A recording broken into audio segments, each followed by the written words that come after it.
As you can see, it has a white throat and a black-colored body that helps them camouflage in the rainforest.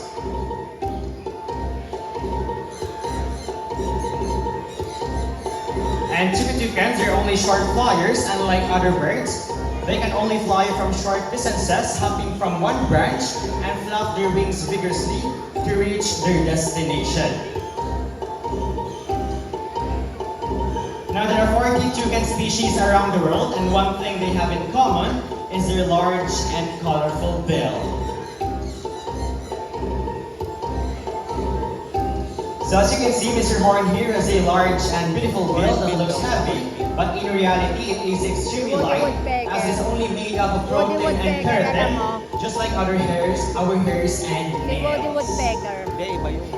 Alright, so toucan's lifespan, they can live up to 30 to 40 years, and for their diet, they love to eat bananas, strawberries, and also eggs.